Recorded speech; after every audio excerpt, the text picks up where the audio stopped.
Por que eu digo que é algo que me preocupa? Pois no fim de semana eu fui ver Hoppers, cara de um focinho do outro, no, no cinema, que é o lançamento mais recente da Pixar. Pois eu tava há muito tempo sem assistir nada da Pixar, sabe? Eu não vi Hélio. E os últimos lançamentos da Pixar também, geralmente era continuação, remake, assim. E eu senti um pouco de falta de originalidade da abordagem, porque é só reciclagem e tudo mais assim. Mas eu gostei muito de cara de um focinho do outro.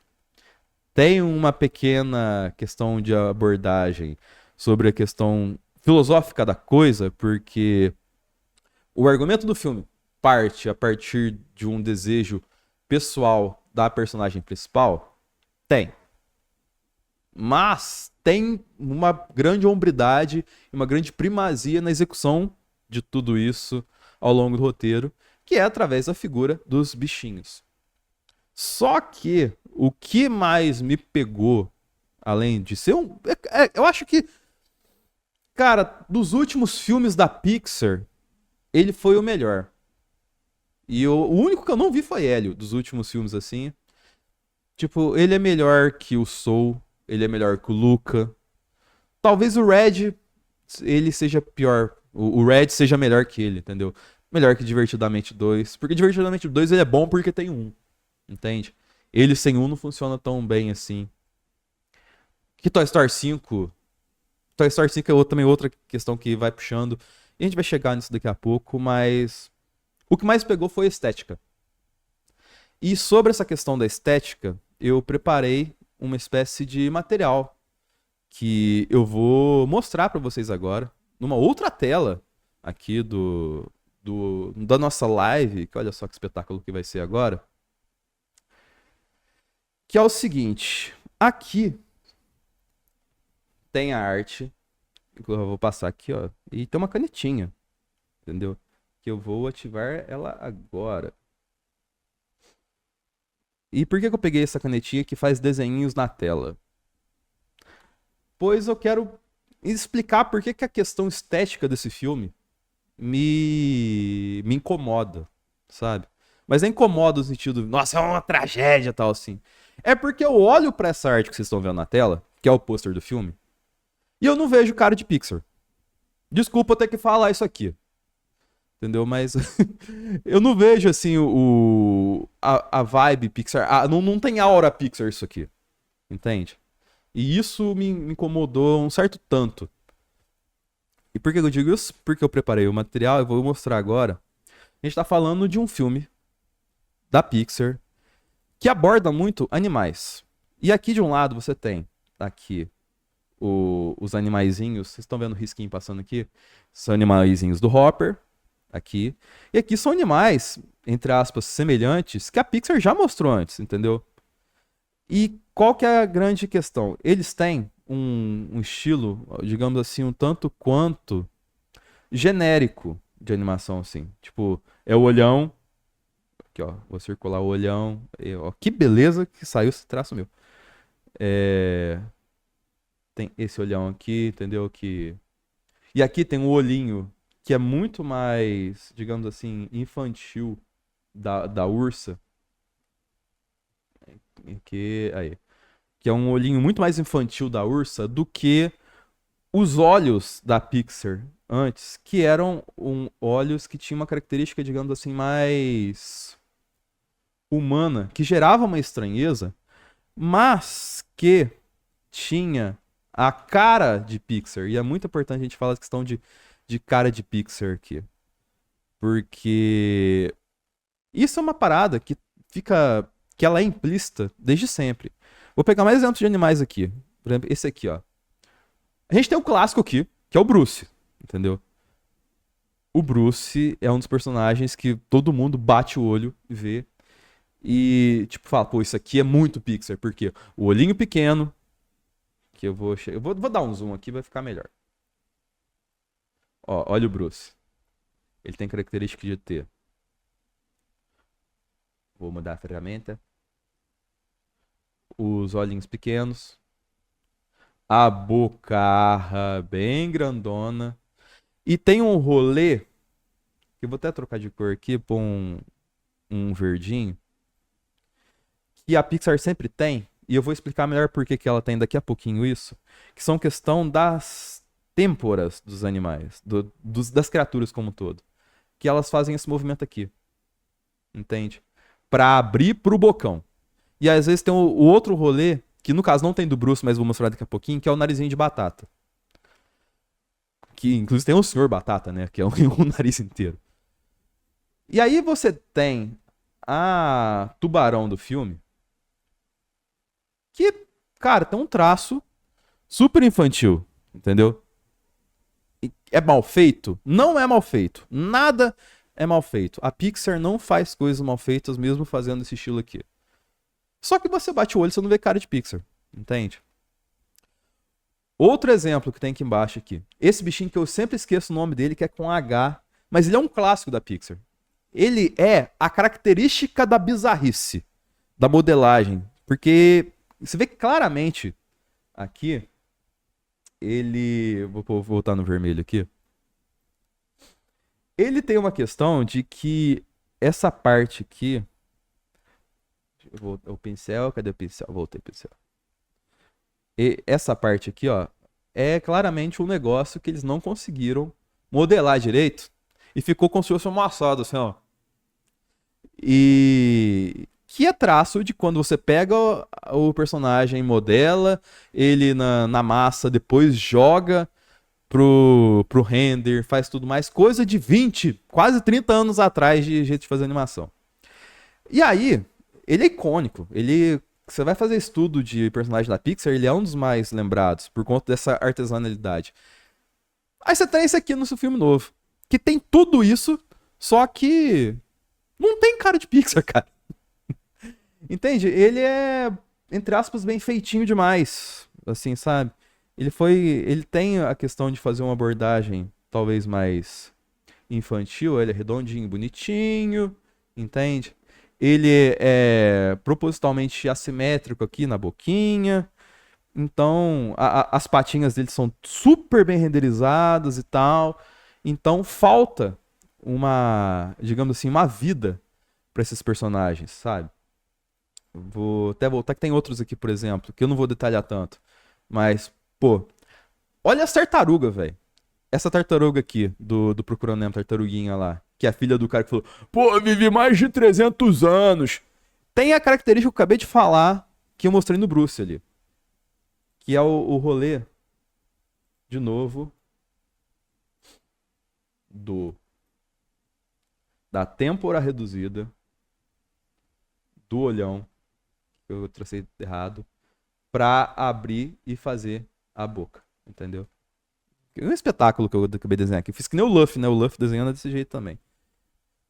Daí você vem pro filme, cara, e as tartarugas estão tudo assim. Parece um brinquedo de criança. Tá certo que é pra agradar as crianças. Mas, mano, você perde a originalidade, você perde a personalidade do rolê. E aí, tem aqui outra rainha também. Mais uma vez, não é mal feito. Mas, cara, não passa. Você não bate o olho nisso aqui e fala que isso aqui é Pixar.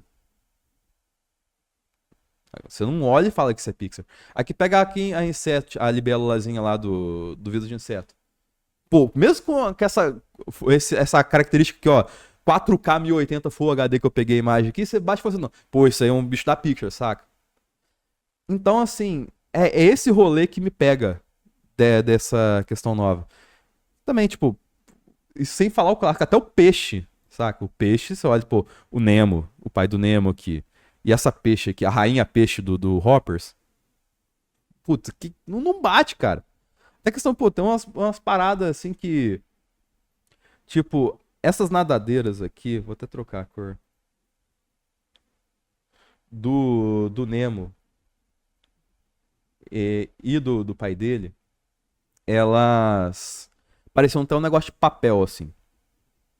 Porque é meio que o que a gente consegue olhar e identificar que é um peixe, assim, que é fininho e tal dela. O da rainha aqui, pô, é meio. Não tem essa leveza, sabe? Tá certo que ali tá fora d'água, mas, tipo, fora d'água era pra ter algum outro recurso pra ser o rolê trazendo a leveza, entende? Então, por que que eu fiz reflexão em cima de todos esses, esses exemplos aqui de animais do filme? Porque a Pixar tem uma cara. Você pode olhar que todo mundo tem cara de Pixar, entendeu? Pô, você olha aqui, ó, o Miguelzinho aqui, ó, do Coco com a caveira, entendeu? Vai ter o rolê que eu falei ali. Que é, eu vou criar uma camada nova aqui. O rolê que eu falei que é o olho realista, o nariz de batata. Eu fiz o desenho em cima da boca. O. Voltando aqui. O nariz de batata e a têmpora reduzindo pra abrir mais na boca. Até o cachorro tem isso. Entendeu? Principalmente aqui, ó. Aqui a caveira aqui, que é o. Acho que é o pai, o vô dele, cacete e tal, assim. Ele é totalmente isso, porque ele é o esqueleto do personagem da Pixar. Entende? Então ele vai ter aqui a têmpora afundada, entendeu? O suporte no nariz de batata, o olho humano e a boca que abre grandona, entendeu? Então, tipo, todos têm. Inclusive, o carro tem. Relâmpago Marquinhos tem cara de Pixar, por quê? Porque tem exatamente a têmpora afundada, o olho humano e a boca largona. Entende? Então, o bizarro dos olhos da Pixar não era bizarro de propósito, não era bizarro de erro de parada, assim, era bizarro pra dar uma característica. Quando você vai falar em que universo, vai falar que o Mike Wazowski parece um carro, entende? E parece, saca? O Mike Wazowski parece o Sully, que parece a Boo, que parece o Relâmpago Marquinhos. Tem uma homogeneidade no rolê, entendeu? E aí, um rolê que o Assir trouxe até daqui a pouco, eu vou colocar aqui, mas só terminar de passar sobre essas artes. Que fala, qual. Mas tá, né? Você falando cara de Pixar, por que, que eles têm cara de Pixar? Porque todos vieram. Olha, até vou apagar aqui. Todos vieram do mesmo lugar. Entende? Todo mundo aqui vem de uma versão de Woody e uma versão de Buzz Lightyear. Porque eles são a base.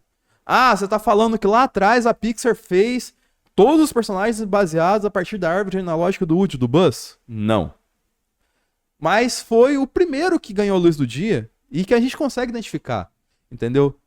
Pô, você, por exemplo, você tem muito mais a cara aqui da formiga lá, do Vida de Inseto, e aqui você tem muito mais a cara do Relâmpago Marquinhos. Eu gosto de falar Relâmpago Marquinhos. Enfim. Mas, obviamente, tem uma evolução de animação. Você pode ver, por exemplo, o Andy. Porque tem evolução para fazer evoluir, pois você não conseguia entregar antes. E o Andy é um exemplo clássico disso, entendeu? Tipo, naquela época, tem certeza, o Bob que tá vendo aí, a Tássia, olhou isso aqui em 1995 e falou: Meu Deus, esse menino é tão real. E ele é desse jeito bizarro que vocês estão vendo aí, entendeu? Mas você vem aqui pro de 2010, inclusive eu lembro, 2019, melhor dizendo, que é o do 4, que, cara, teve muita gente falando assim, pô, isso aqui não é o Andy. Mas ele dá pra entender que ele tá numa margem aqui de coisa de que elevou-se uma qualidade para fazer algo melhor que não tinha recurso naquela época. Porém, mais uma vez, mesmo esse Andy que é questionável, ele tem deixa eu ajeitar aqui. Ele tem o nariz de batata dele, tem o olho humano dele, tem a têmpora afundada e tem a abertura maior para fazer a boca. Todos têm essa questão da coxinha, saca, da cabeça, assim, muito semelhante ao do Buzz, por exemplo. Então, é esse o rolê que pega da questão estética. E tem outras evoluções, tipo, pô, o próprio Andy, o Woody, quer dizer, entendeu? Você tem ali uma evolução do primeiro de 95. Inclusive, abraço pra Cineblog, que fez essa montagem pra gente aqui. E eu peguei, não falei com eles. Mas você tem aqui, ó. Tipo, você tem bizarro porque era conseguir fazer, até com uma questão de iluminação aqui, que é complexo de você enxergar, entendeu?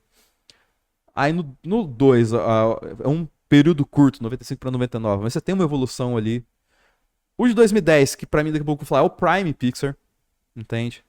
Você já tem textura. E o de 2019, que é do 5, que é, entre aspas, ele mais velho. E aqui que ele parece o George Russell, mas isso aí é outro rolê. A gente fala, mas tipo, mesmo sendo na fase questionável, o Woody ainda tem cara de Woody, entendeu? Aí a gente vai também pro outro lado, que começa a ficar torto o rolê, que é, por exemplo, a Bonnie. A Bonnie, ela eu acho que já entrou no meio da parada, que eu vou entrar daqui a pouquinho quando eu vou falar de onde que eu enxergo que teve essa mudança de estética Pixar. Que é o quê? Pô, você tem a Bonnie do 3 aqui, toda fofinha. A do 4, sim, parece que é a Bonnie que cresceu. A do 5, que a gente não viu, mas tem esse frame aqui, ela não parece. Tipo, é uma criança que cresceu? É, mas. Tipo, ela não tem cara de Bonnie, assim, entendeu? Eu saí do 4 odiando essa menina. Essa do 5, eu não reconheço a menina que eu odiei. Eu quero odiar a menina do 5 também. Entendeu? Faz bem eu odiar a menina do 5. Mas aí, ó, a gente vem pra cá e é onde que eu acho que teve o maior chabu do rolê. Que é o primeiro um grande indício disso, que é que aconteceu depois, mas eu quero mostrar antes isso, que é o exemplo que eu digo no Divertidamente 2. Divertidamente 2, esses personagens daqui foram feitos em 2015, foram lançados pra gente em 2015. E eles têm cara de Pixar todos aqui. E você vem pros novos da sequência, eles assim, tirando ali a ansiedade da Tata Werneck, é o que mais tem cara nesse rolê que eu falei da têmpora, do olho, realista e tudo mais.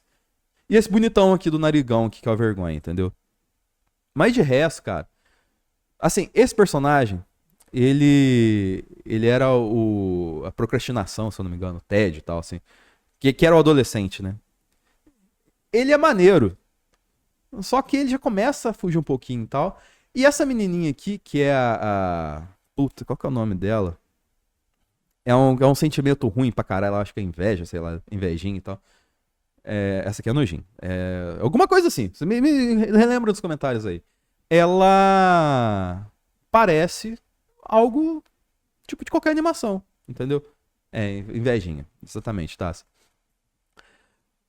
E aí que vem o ponto que eu acho que foi inflexão de todo esse rolê. Isso tô falando da questão estética, entendeu? Que é Turning Red. Que é um bom filme. Só que assim, ó. Você pode ver, esses personagens têm cara de Pixar, como eu falei. Não vou traçar de novo aqui, vocês já estão entendendo o rolê. Mas, quando eles expressavam reações, eles lembram muito mais o que eu acabei de mostrar dos personagens de Hoppers. De cara de um focinho do outro. Que é o. E agora sim eu vou desenhar. Vou pegar principalmente aqui essa figura humana, porque parece muito figura humana no Hoppers. O rosto dela redondo, entendeu? E dessa aqui de cima também é oval. Cacete. O rosto dessa aqui de cima também é ovalado, entende? Vou apagar círculo feio aqui. Mas para mostrar que mudou 1400, que é 4K totalmente o rolê aqui, entendeu? Deixa eu baixar um pouquinho só esse traço. O olhinho fino, entende? Não tem, assim, uma característica, tipo, de expressar na sobrancelha. Que era uma coisa que tem muito. Pô, o Woody é desse jeito, o Buzz é desse jeito. Expressar bem fazendo o ângulo, assim, sabe? Tipo, aquela coisa assim. Não tem. A sobrancelha da personagem, você vê aqui, ó. Das duas, fica escondida muito perto da linha do cabelo, ó. Entende? Some. Não afunda a têmpora, entendeu? É um negócio redondo, entendeu? E a boca, ela é, entre aspas, mal feita de propósito, entendeu? Perde a característica do Pixar. E aí, você perde a identidade Pixar, entendeu? Você tem aqui o que seriam dois estágios com uma parada assim. que não se conversam tanto. E eu achei que era uma questão estética de Red quando foi feito isso. Só que aí vem por um outro ponto que eu vou até jogar aqui a outra câmera.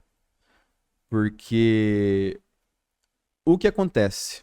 A história da Pixar, ela tem algumas nuances que fizeram esse rolê estético acontecer de mudança.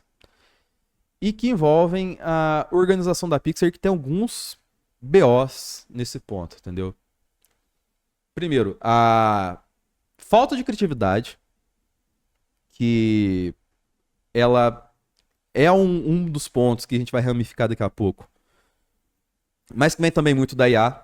Inclusive, hoje tivemos isso, né? Virando notícia, porque agora voltar para outra câmera que estávamos antes aqui.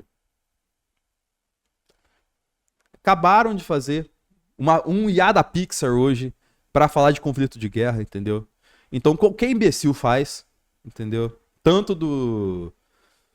Vocês entenderam, assim, ó. Fizeram um inside out pra mostrar lá no Irã, pra mostrar como que o Trump é um arrombado, entendeu? Os dois são arrombados, entendeu? Só que, logicamente, o Trump é mais... Os Estados Unidos nessa história é mais arrombado, mas eu não quero entrar nesse mérito aqui. Mas, assim, pegaram um prompt e fizeram um Pixar pra mostrar isso, entendeu? E além disso, tem as questões de organização que aconteceram recentemente, que é o quê? Chefão da Pixar defende corte de trama LGBT em Hélio. Não gastamos milhões em terapia. Isso saiu dia 9, entendeu?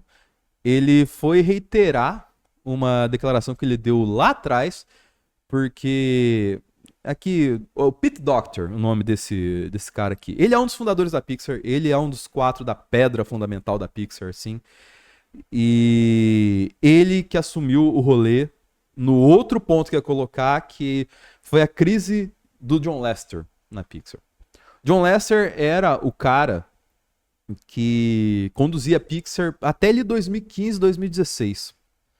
E ele conduzia tão bem a Pixar nessa época que ele foi elevado ao status de um novo estúdio, que é o Disney Animation, que fez o Moana, que fez o Frozen, que fez o Enrolados, entendeu? O Zootopia.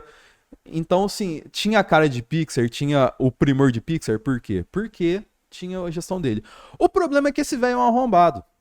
E ele tratava mal o funcionário, ele tinha condutas bem questionáveis, assim, e ele era um abusador safado, entendeu? Machista do caralho. E aí, vazou todos esses rolês, ele se retirou, e quem assumiu foi o Peter Docter. Só que o Peter Docter, ele fala até aqui, eu quero pegar o diálogo que ele fala, especificamente dessa parte. Ó, em entrevista ao Wall Street Journal, Docter afirmou que a intenção era evitar abordar temas em algumas crianças que ainda não tiveram a oportunidade de discutir com os pais. Estamos fazendo um filme, não centenas de milhões de dólares em terapia. Não, ele faz centenas de milhões de dólares em bilheteria, né? E foda-se o resto. A história acompanha Ellie, um garoto solitário, apaixonado por espaço, que acaba sendo transportado. Por que eu trouxe isso aqui? E teve até a treta por conta dessa mudança de Ellie de ser menos gay. Ó, foi feito pelo diretor Adriano Molina, que baseou parte narrativa em sua própria infância. No entanto, após a exibição teste de 2003, na qual o público disse ter gostado do filme, mas não o suficiente para vê-lo no cinema. O estúdio promoveu mudanças profundas. Molina deixou de direção e o longa passou para as mãos de Don Meshi e Madeleine Sheffran. E aí perdeu toda essa característica que tinha alguma característica autobiográfica, que é algo que, se você vê documentário, principalmente extra de DVD da época, esses box da Pixar, tem muito da questão de ser autobiográfico, muita coisa que a gente vê na Pixar, mesmo que não tenha nada a ver esteticamente, entende? E aí entra esse artigo que eu achei aqui da Invest News, que é retirado do Wall Street Journal. Sem novo hit há quase uma década, a Pixar tenta recriar a máquina de franquias Disney. Aqui, ó. O diretor criativo Peter Docter terminou de dedilhar o minúsculo ukulele e se acomodou em um sofá para explicar que a razão pela qual estúdios por trás de Toy Story está tendo dificuldades para encontrar sua própria próxima franquia de sucesso, por ser ele mesmo. Entrei na animação porque é mais fácil desenhar pessoas do que falar com elas. disse sentado em seu escritório ao lado da escultura de personagens, de seus sucessos, direção de Monstros S.A., Up, Divertidamente e tudo mais. Aos 57 anos, ele falou que provavelmente exagerei no faça o que quiser. Ou seja, é o rabo preso que chama isso aqui, entendeu? E ele, nesse rabo preso, toliu muita coisa da Pixar por medo do Departamento de merda, que também tem muita influência das cagadas que acontecem na Disney, entendeu? A bagunça da Disney reflete na Pixar. A Pixar que foi desestruturada pela própria Disney anos antes, com esse rolê de fazer o seu Disney Animation, entendeu? E tirar um pouco o valor da Pixar. Ela bagunçou o rolê todo e agora ela tem lá o seu Disney Animation, que parece que eles estão cada vez mais focados em fazer live action e não tanto o Disney Animation. Não, pra que tem aquele negócio? Entendeu? Pô, fez o Moana 2 ano passado, vai fazer o Moana live action agora? Entende? Então, é umas coisas meio bizarras que a Disney faz como um todo hoje. E tudo nesse... Ah, o departamento vai dar merda que vai agir e tal pra fazer coisa. E tira a essência, entendeu? Ah, não, mas a essência tem que tocar um tema difícil. Cara, toca o tema difícil. Você tem um estúdio que sabe tocar em tema difícil. Essa é a questão. Você tem a máquina que faz todo mundo aqui, todos esses filmes que eu mostrei aqui antes, aqui, que tem a cara de Pixar, tem essa identidade Pixar porque você que tá assistindo do outro lado tinha a conexão com elas, entendeu? Independente da forma que foi feita, você abordava e olhava a Pixar e falava, pô, me identifiquei nisso. E o adulto que assistia com você chorava porque ele sentia a narrativa, entendeu? Ele sentia a dor e sentia o prazer depois da dor, da resolução do problema. Então, é isso, entendeu? A crise começa estética e ela passa por outras coisas, que daqui a pouco eu vou entrar, mas falta a Pixar ser Pixar de novo. Eu acho que passa por aí, basicamente, entendeu? Ah, tem que falar tema difícil? Fala tema difícil. Ah, eu vou só exaltar a cultura woke? Pô, será que a cultura woke é uma cultura mesmo assim? Ou será que nós somos uma terminologia que foi criada por uma galera que não precisa ser mencionada agora? Que eu até mencionei agora há pouco quando fizeram um filme de IA aí da Pixar. Enfim, são questões que não sou eu que vou resolver, né? Mas a Pixar e a Disney tem que resolver juntas, né? E é isso.